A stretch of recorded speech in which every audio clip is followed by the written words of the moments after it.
Is Orica is the digital solutions? It's all interconnected, right? With because you said about their core, like their core business, but now I think a report came out that sort of reflects quite a bit of growth on the digital side. Can you sort of map that out for us? Yeah, absolutely. Look, as I said, like our background, probably from 1870s, it's in our DNA to be blasters, and that's where we our bread and butter, as they say here. But you have to think that Orica's pretty much doing 1,500 blasts per day Wow. around the world. Wow. So that generate an enormous amount of data from the blast design to paper load sheets to paper dip sheets. It's too much data, and that's one of the issues that mining customers have today. They have too much data that is not used, and it in the form of paper it just gets stored. So our core business is to provide services to customers. We have people on site, over 13,000 people around the world.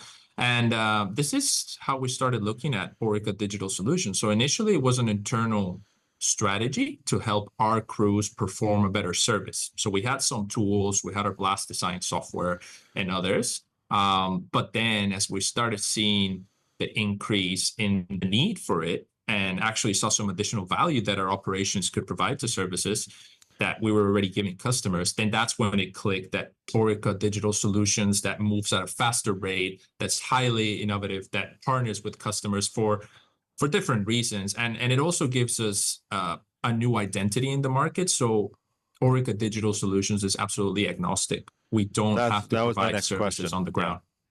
Okay, Yeah. so that it's not just tied to your on the ground services. Exactly. And it has to be, right? We don't want to have the Apple model. What we try to do at Orica Digital Solutions is to help our customers, whether they're Orica serviced or not, sustainably mobilize the Earth's resources. So how we do that is we focus in providing actionable intelligence in the form of foresight, so predicting what will happen, in the form of real-time or near real-time insight, depending on what the requirement is, or if it's an operational workflow, or if it's more something that's required in the sense of hindsight. So that's where we focus in, and it takes a bit, to be honest, to get that brand awareness out in the market, because still we have to work with customers that think the two are tied together, Orica services with Orica Digital, but they're not. And that's the beauty of what we're trying to do. We're trying to help customers all over the world, regardless of who their explosives provider is.